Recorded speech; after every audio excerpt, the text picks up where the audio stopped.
Hello, everyone, and welcome to episode 1 of Realize Mindfulness podcast. My name is Laila Nord. I'm a podcast producer, and I did Kate's 8-week mindfulness course, and it was brilliant. And it brought me to the idea that maybe it's a good idea to start a podcast together and to give you a little bit of taste and a little bit of a feeling of what mindfulness is. So this morning, before we started, it was a bit hectic. We had all kinds of technical problems, of course. That's always how it goes.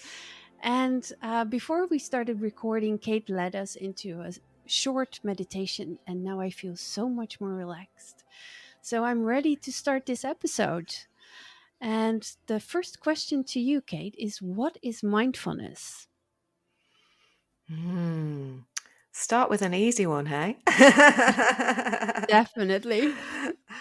So, I could talk about mindfulness a lot, but maybe the best way to experience mindfulness is to actually experience it. So perhaps I could answer that question by guiding us in a short practice as we begin the podcast. Fabulous. And so mindfulness invites us to shine the spotlight of attention on our present moment experience. What's happening now in the body and in the mind and in the emotional landscape. And it invites us to do this with a real attitude of kindness towards ourselves. So let me guide us in a short practice just to get a flavour of that. So making any adjustments to your posture to allow you to feel comfortable, present, dignified and alert. And many people find as they begin to turn the attention inwards that it can be helpful to close the eyes. So you may choose to do that. But for some of us, that's not so comfortable. So it's also fine to leave the eyes open. Maybe just let the gaze drop and soften. And inviting the attention inwards now to a sense of the body resting on the chair. Maybe a sense of the weight of the body supported by the seat of the chair. An awareness of the sensations where the body comes into contact with either the seat or the back of the chair. Noticing pressure. Noticing perhaps how the body's leaning to one side or the other, or is quite balanced. There's no right way to be sitting, just noticing how it is for you right now. Maybe there's a sense of the fabric of clothing against skin around this area, this region of the buttocks and the thighs. Perhaps the texture of your clothing or a sense of temperature, warm or cool. And then sliding the spotlight of attention down the legs and right down into the feet. Sensing into where the feet are in contact with the ground. Maybe a sense of the feet really being supported by the ground below them. And perhaps on the next out breath, it feels okay to allow a sense of letting go a little. Letting go of the weight of the body into the seat and into the floor.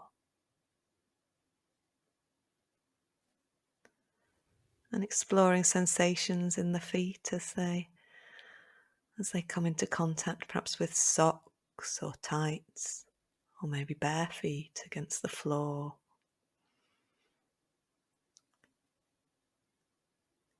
Maybe giving the toes a little wiggle to enable a greater tuning into sensation through movement. Noticing the muscles and tendons working. And then allowing the toes to settle into stillness.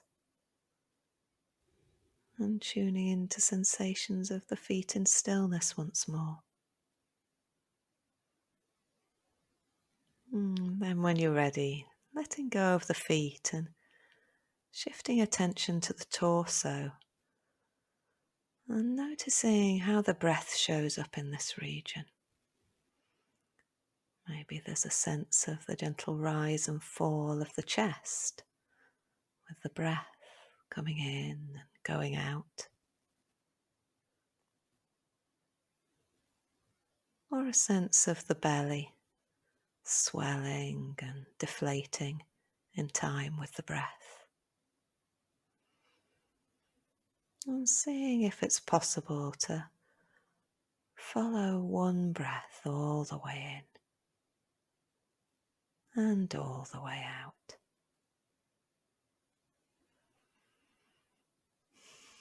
And of course, we may notice the mind's skipped off, it's wandered off, and there's nothing wrong with that. That's just what our minds do. So that moment of noticing is a moment of mindful awareness and an invitation to invite the attention back to the breath now. Just this breath coming in and just this breath going out. And then when you're ready, letting a sense of the breath fade into the background and expanding awareness to taking a sense of the whole body sitting here, weight of the body on the chair, feet on the floor, uplift of the body through the spine, right through to the crown of the head. And if eyes have been closed, maybe slowly blinking them open, and an invitation just to take a look around your own room, wherever you're sitting, just to orientate yourself as we prepare to continue with our conversation together. So thank you. Oh, wow, that was so lovely. I feel even more relaxed now. So, 2 meditations, and I'm so chill. So, what I wanted to know, Kate, is how did you get started with mindfulness? Mm. So there's a saying that many of your listeners, many of our listeners may be familiar with, that kind of we teach what we most need to learn. And that's definitely been the case for me with mindfulness.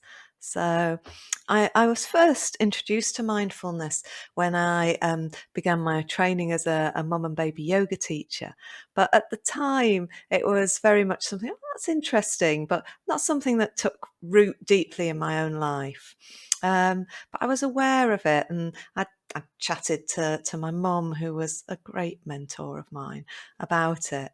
And when we moved from the UK to Luxembourg in 2013, I was having a tough time making the transition. And so that Christmas, my mum bought me a book. It's actually here on my desk. And that book was Finding Peace in a Frantic World, Mindfulness, Finding Peace in a Frantic World. And it's a beautiful book. And when I first did it, it had a CD. So it lays out an 8-week course, and there used to be a CD. Of course, nowadays things have progressed. So there's an app, and there's also kind of online access. But it guides you through an 8-week course of mindfulness and kindness. And I noticed that it really helped me make a shift in the way I was relating to myself and the transitions that I'd faced. Fantastic. And what were your personal motivations to continue practicing mindfulness? Because reading a book is something, but why did you continue? Yes. So, if I'm honest, it was probably through necessity. I've had a lifelong relationship with low mood and depression, and after we'd moved here, I kept very busy. That's one of my strategies. I was a grade A volunteer, volunteering for lots of wonderful organisations where I met lots of great friends and really enjoyed the work that I did. But the busyness meant I wasn't really facing up to my my emotions, my mood states, and eventually the mind body system shouts so loud that kind of you have to pause and listen. Sort of you get to the state of breakdown. And after we'd been here around a year, 18 months, that was what happened, and I kind of crashed into a depressive episode. And my mindfulness practice and my work with my horses. I'm also a trained equine facilitated therapist. But my mindfulness practice and time in nature with my horses were the things that helped me re-find my equilibrium. And I was lucky that around that time, one of the parent support groups I volunteered with, a wonderful group called Passage, were offering an 8-week MBCT course run by a wonderful counsellor who's also trained at Bangor, where I'm studying. And Patricia ran this 8-week MBCT course for a group of us, and it was just transformational. It was the thing that made what I'd picked up in the book translate into something that was actually part of my daily life. Fantastic. So you mentioned something like MBCT. What is MBCT? And I know for a fact that there is also MBSR, and that it sounds a bit jargony, but what are the differences, and what do I need to know that can help me the most? Yes. Thank you so much, Lila. That's a really great question. And stop me if I start getting a bit too technical, because, as you know, I'm studying a master's in mindfulness-based approaches, so I can dive in really deep, and that's maybe not what everyone needs to or wants to hear right now. So all the 8-week curriculums are very closely interlinked, and they're all based on the granddaddy of kind of mindfulness 8-week courses, which is the Mindfulness-Based Stress Reduction course, which was developed by Jon Kabat-Zinn in 1979. And mindfulness-based stress reduction is one of the most researched and validated mindfulness courses. And it was developed really to help people who were suffering perhaps from chronic pain, anxiety, stress, and perhaps had tried everything else that was available through traditional medical routes, and it hadn't helped. And Jon Kabat-Zinn had a vision for integrating the wisdom of meditation practices, the rich heritage of meditation practices across 2,500 years, of mindfulness-based movements, very much yoga-inspired movements, and modern-day psychology and science around our human stress response and neuroplasticity and how to work more wisely with this. So MBSR is the root program, and it really is about fostering well-being and helping us be more resilient in the face of life stresses. It's since been broadened out to be really applicable for a general public audience. So I think it's probably fair to say we all face stress in life. We all have to deal with stress, and yeah. So that's MBSR. Okay. Yeah, so maybe it'd be helpful also to tell you a bit about MBCT. So MBCT was originally developed by a group of professors and researchers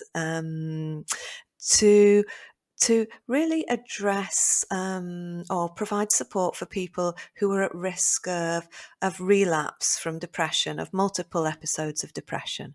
So the original MBCT course is very well researched and has very good clinical ratings to show that it's effective at supporting reducing depressive relapse.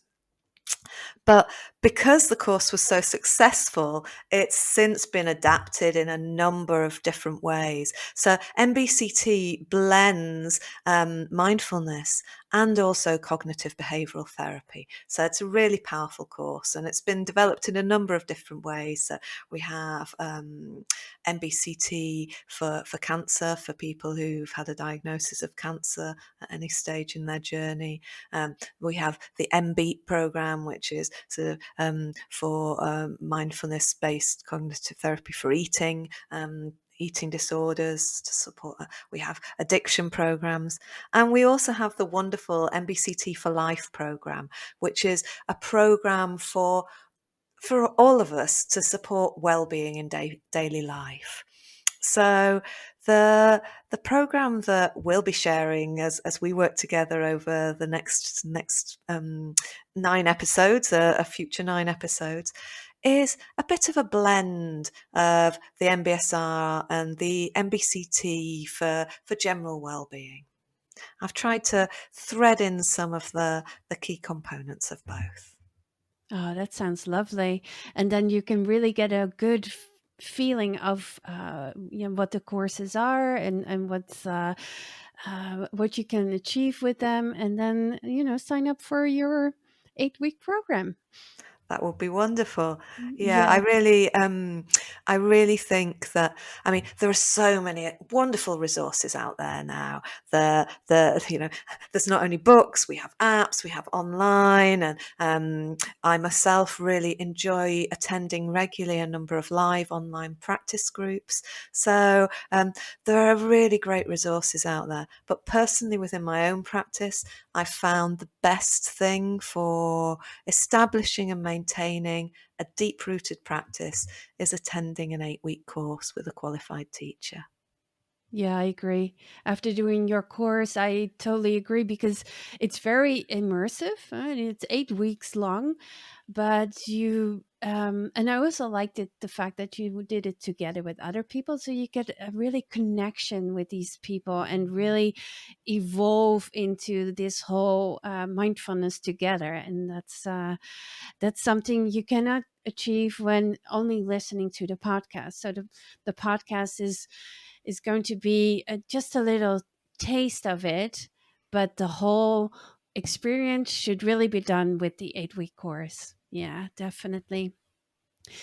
So I was just going to say that often the research shows that often people come to mindfulness because, just like me, they have a challenge in their lives they'd like some support with.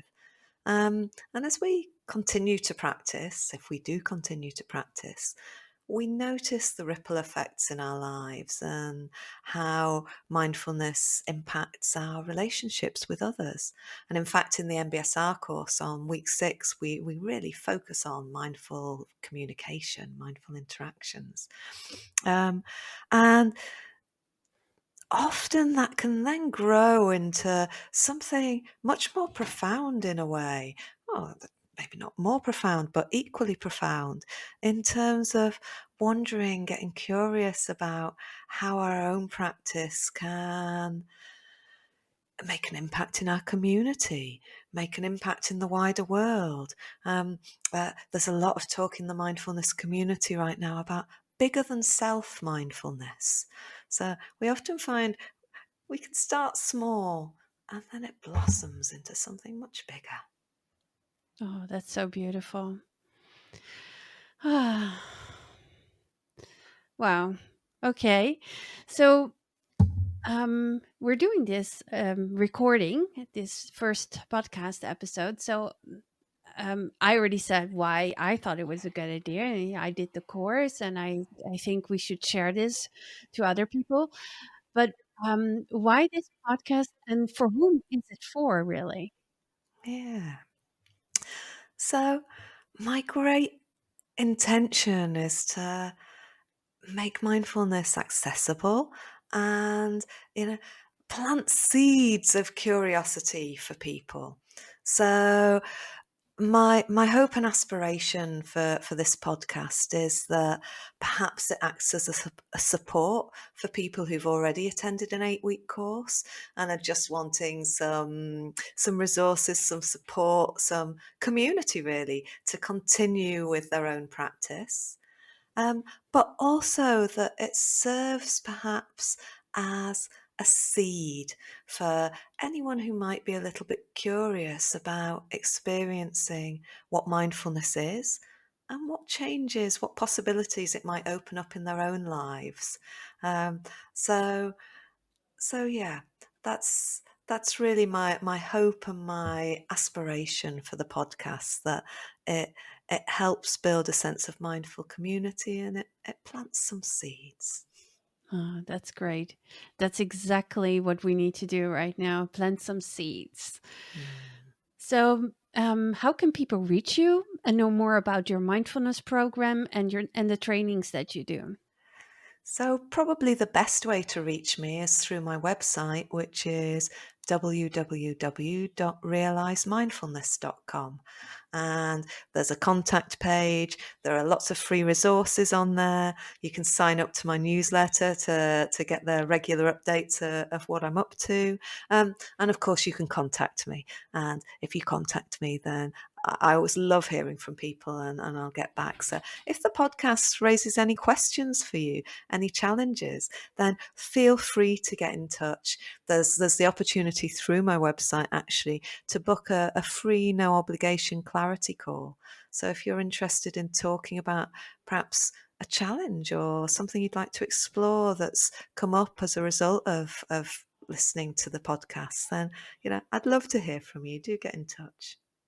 Oh, fantastic. So, we're nearing the end of our conversation, but this episode will continue, and I will give the last word to you, Kate. And there was just one thing I wanted to share with listeners, actually, which is as a thank you for listening into the podcast, I'd like to offer a 5% off coupon to all listeners to the podcast. So you can use that on any of the services on my website. So simply enter podcast in the coupon box when you get to checkout on my online booking services. So I forgot to say, you can also contact me on all the usual social channels.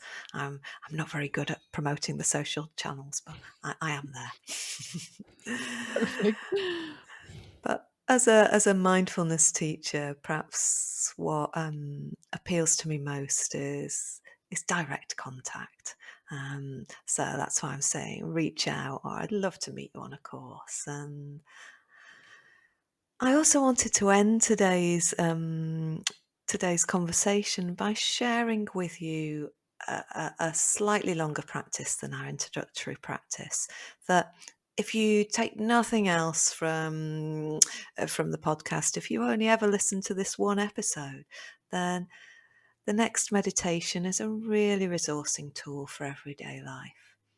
It's called an anchoring meditation, and it guides us step by step through different areas of the body that we can use as an anchor in daily life to help stabilize and resource us. Perhaps if we're feeling a bit wobbly or challenged, or like we were having technical difficulties at the start of the session. So it can be a great practice to use at the end of the day, the beginning of the day, or even sort of between meetings. If you've got an important meeting coming up, just spending 5 minutes beforehand anchoring can be really helpful. So yeah, that's how I'd like to end our conversation, if that's okay with you, Lila. Yes, perfect.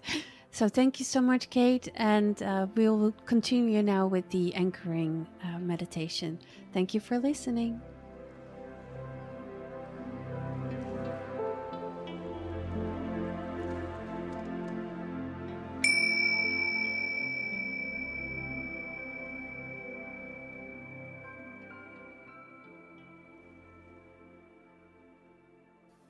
This is a short anchoring practice where we'll explore where it feels most steadying to rest our attention, and knowing that this can change both within our practice and from practice to practice.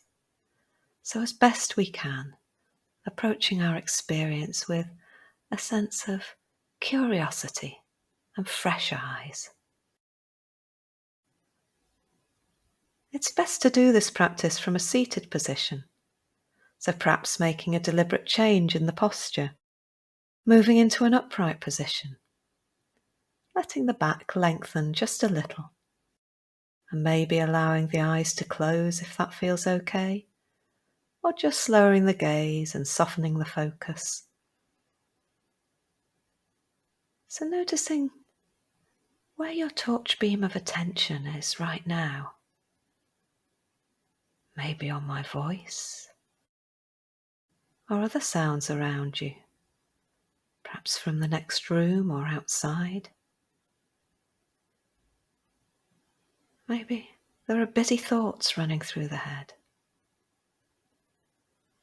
Maybe even a lens of mood, perhaps feeling a bit critical or annoyed, curious or calm,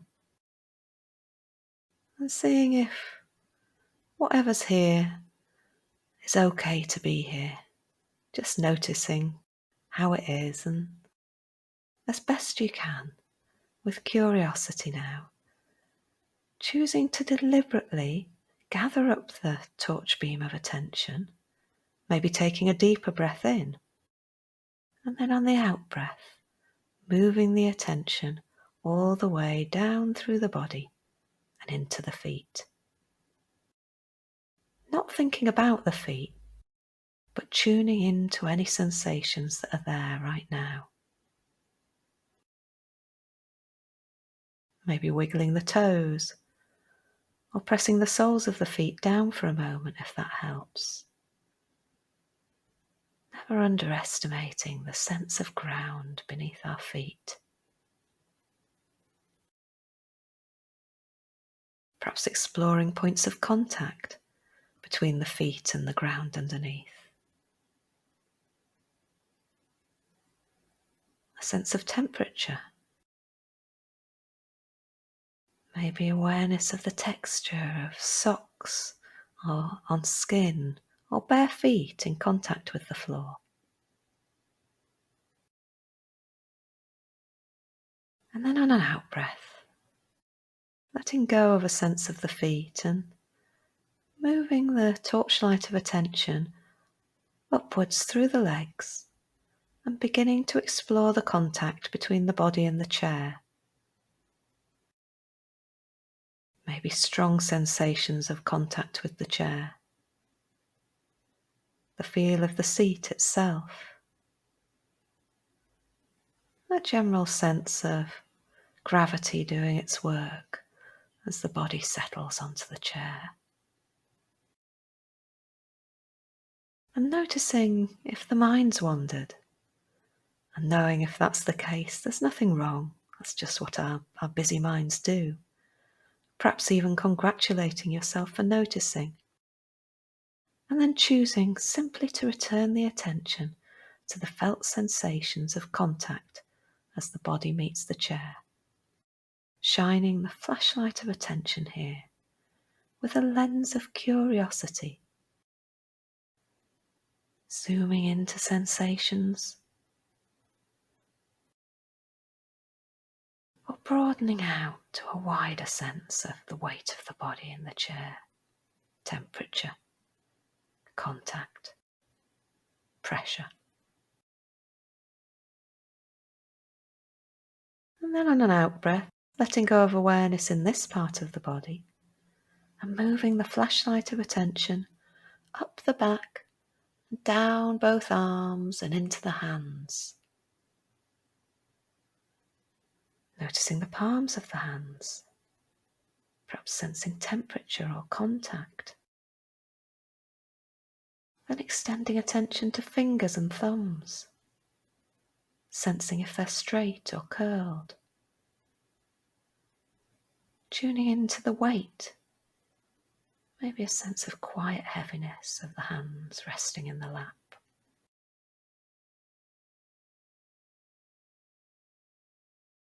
cool air on skin. Or maybe no real sensations at all, and no need to go searching for anything. Just noticing what's here, whether it's loud and vivid or quiet and subtle.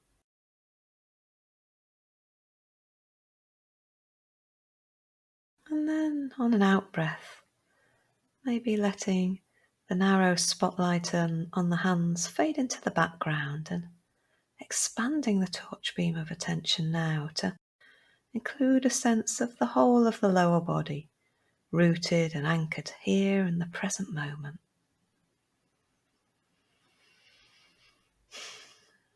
And then maybe shifting the torch beam of attention to the belly, a sense of the abdomen rising and falling as we breathe in and out.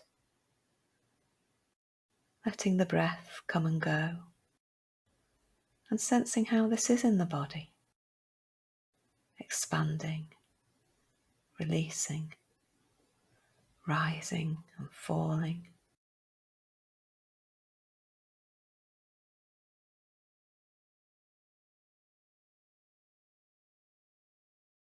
Then letting a sense of the breath in the body fade into the background.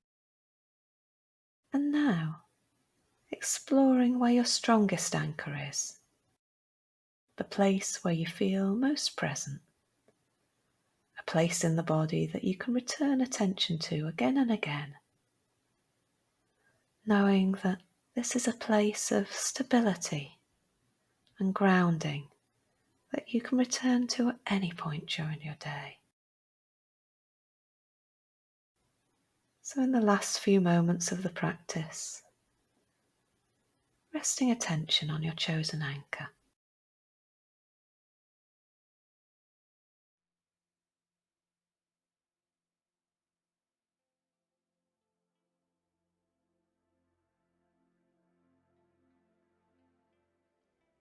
And as our practice draws to a close, asking yourself, in the minutes and hours of my day ahead, how can I best care for myself? And in this way, threading mindfulness through the very fabric of our lives.